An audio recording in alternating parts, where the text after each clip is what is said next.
Artinya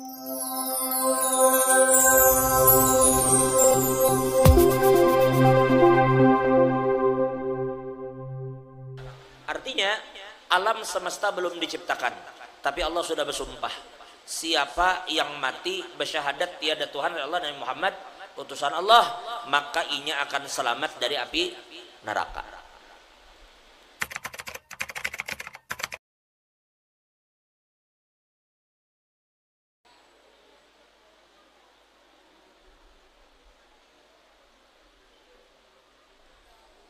Baik.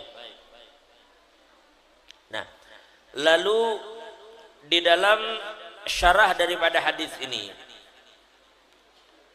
ulama katakan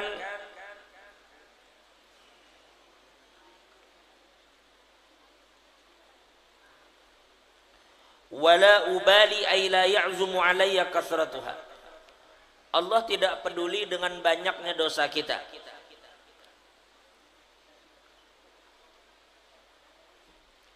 Al-qalilu wal kathiru wal jalilu wal haqiru indahu sawa.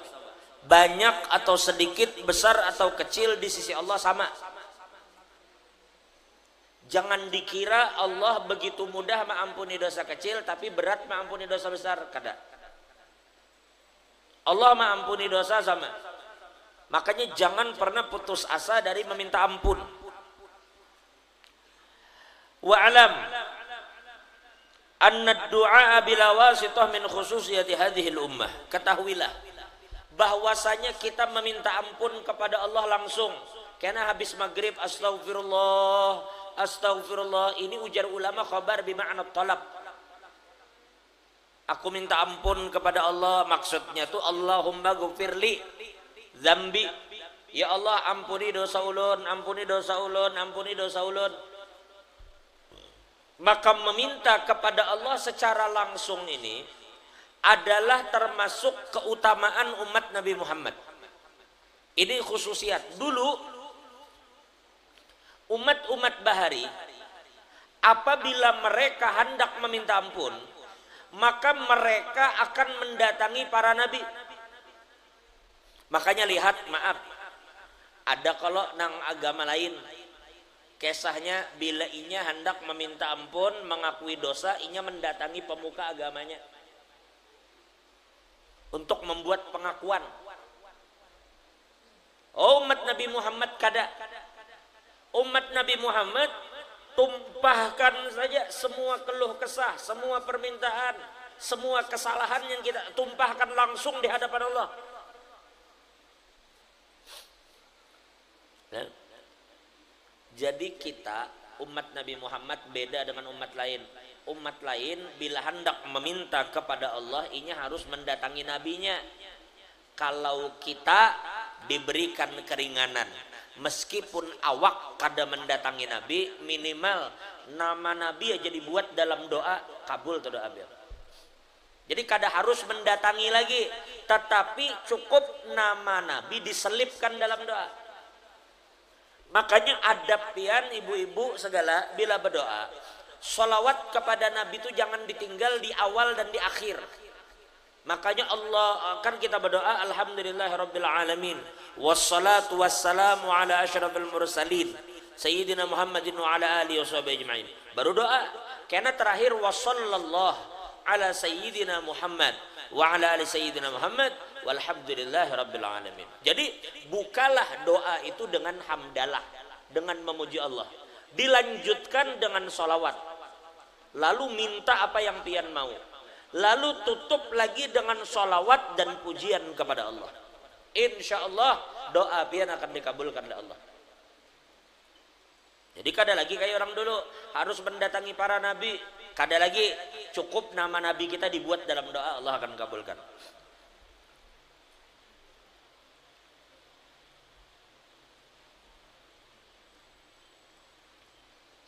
Pian tahulah di antara keistimewaan kita. Allah berfirman, "Wa ma ja'ala 'alaikum fid dini min haraj." Jadi umat-umat dahulu itu mereka itu mendapat beban syariat yang cukup berat. Inya bahari apabila misalnya baju nih nah karena najis, maka cara membersihkannya adalah dengan memotong kain yang kena najis tadi. Bila kena tahi di sini, tatak kainnya buang. Tapi umat Nabi Muhammad begitu mudahnya basuh, kada lagi harus ditatak. Yang kedua, orang-orang dahulu apabila beribadat harus di tempat ibadat. Orang dahulu tuh bila hendak beribadah kepada Allah harus mendatangi rumah ibadah. Dibangun tempat sujud ke sana, dibangun ini itu. Pokoknya di mana rumah ibadah dibangun di situ beribadat. Tapi umat Nabi Muhammad di mana aja mereka bisa beribadat lawan Tuhan. Di mana aja. Kita di kebun, harinya hujan deras, kada kawa bulik ke rumah. Pas waktunya azan zuhur, udah ampar sejadah di dalam pondok, sembahyang situ. Ini kemudahan yang Allah beri. Nah, betapa sayangnya Allah lawan umat Nabi ini.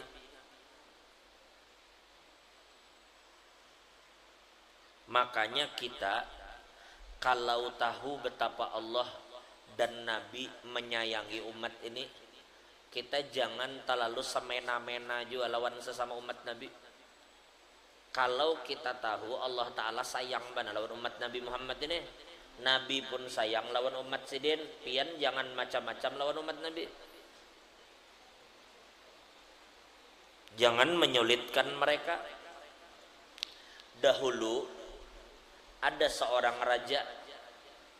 Jadi raja ini keluar mulai rumah, diceritakan oleh Imam Ibnul Jauzi. Raja ini keluar mulai rumah. Rupanya begitu raja keluar, ujar-ujar kita tuh istana lah. Raja berisi istana, keluar mulai istana. Berkeliling, rupanya raja ini melihat dari satu titik melihati istana. Rupanya istana ini terhalang oleh satu gubuk. Kalau dari depan istana kelihatan, dari belakang. Rupanya raja ini kan berkeliling berjalan. Rupanya dari kejauhan melihat istana megah, tapi mata terhalang oleh satu gubuk. Ampun, seorang nenek-nenek miskin, kada lagi diisi laki, janda tuha, babinian, mencari kayu kesian di hutan. Pacang menghidupi diri seorang. Lalu raja ini melihat, rumah nang gubuk ini mengganggu pemandangan istanaku. Ujar raja, roboh kan. Ngaran raja terserahnya. Gusur. Begitu datang si janda tuha tadi, kasihan nenek-nenek tadi takajud sidin. Kenapa sidin rumahku gubukku rata, kadanya rumah juga gubuk kasihan. Kenapa rata gubukku, siapa nama hancurnya?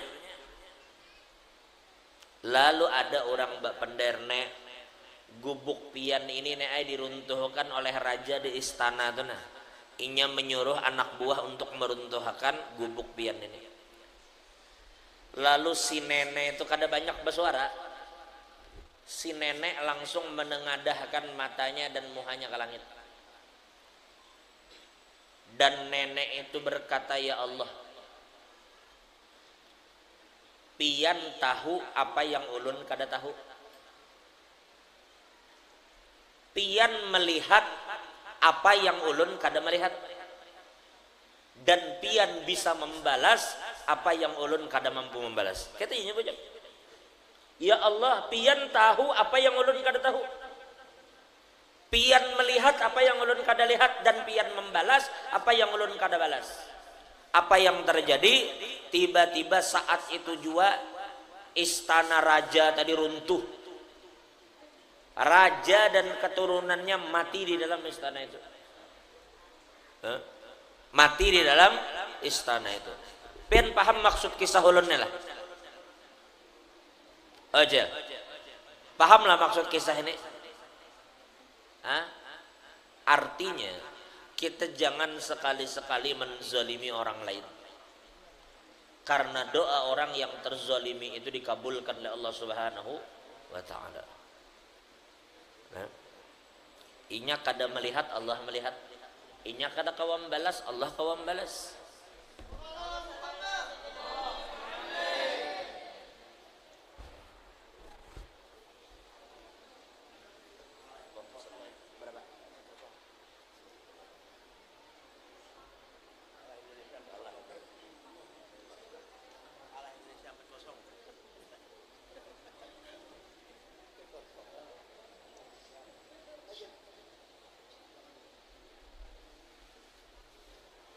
Sempat lagi dulu lah.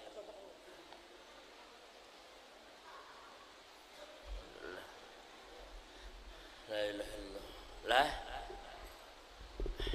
Doakan guru kita, Guru Dindan sehat panjang umur. Nah, jadi tadi si nenek mengatakan, ya Allah, pian melihat apa nang ulun kada lihat, pian tahu apa nang ulun kada tahu, dan pian bisa membalas apa nang ulun kada kawa membalas. Maka di hari itu juga kada belanggar hari, di hari itu juga runtuh istana raja tuh, dan akhirnya mematii semua nang ada di dalamnya. Jadi jangan kemudian karena kita kuat lalu saka hendak lawan orang nang lemah, karena orang-orang nang terzalimi itu doanya tidak ada pembatas antara doanya lawan Allah Ta'ala. Nah, itulah.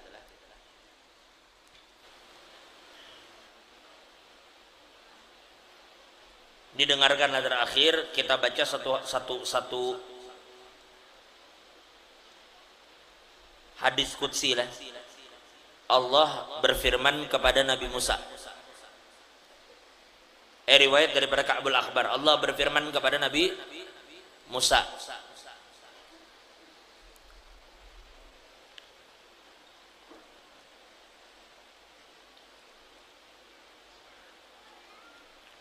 Ujar Allah, alaitu ala nafsi, aku bersumpah jar Allah, qabla an akhluqas samawati wal ard, sebelum aku menciptakan langit dan bumi, wad dunya wal akhirah, dan dunia akhirat. Berarti sebelum Allah menciptakan langit, bumi, dunia akhirat.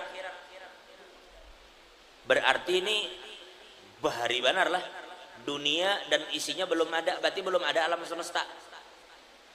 Belum ada alam semesta. Coba. Guru Jamal. Guru.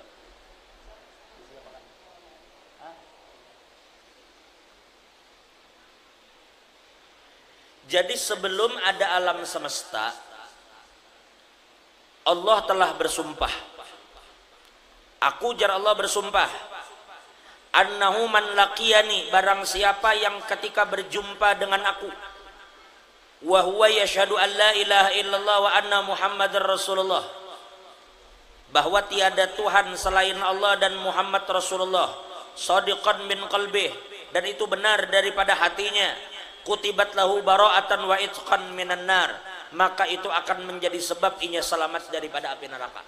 Artinya alam semesta belum diciptakan, tapi Allah sudah bersumpah, siapa yang mati bersyahadat tiada Tuhan Allah dan Muhammad utusan Allah, maka inya akan selamat dari api neraka. Nah, ini nang madahkan tadahulu kolam jar daripada Nabi Muhammad. Orang Nabi Muhammad alam belum diciptakan, ya Allah sudah bersumpah.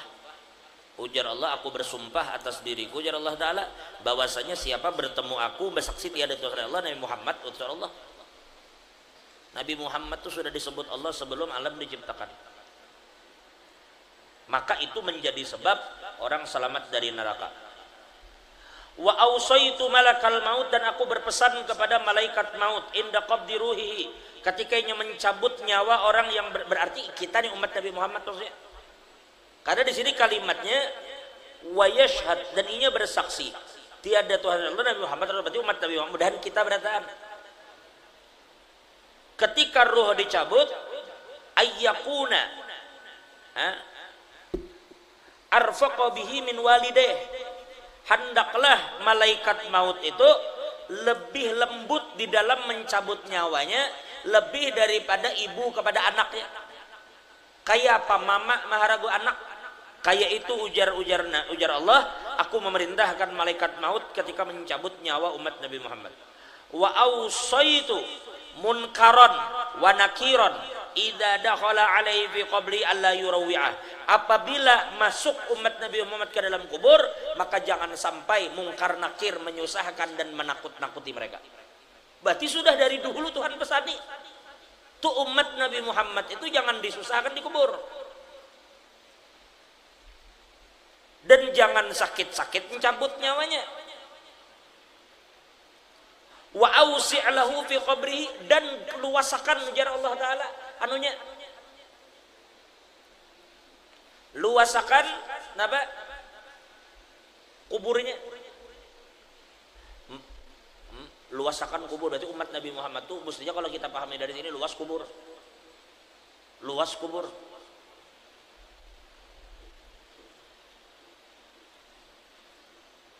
Dan disuruh malaikat tadi untuk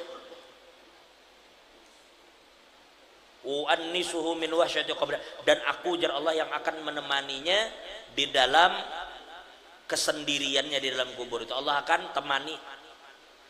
Maksudnya Allah akan berikan berbagai macam karunia yang membuat inya kada kesusahan dan kesepian.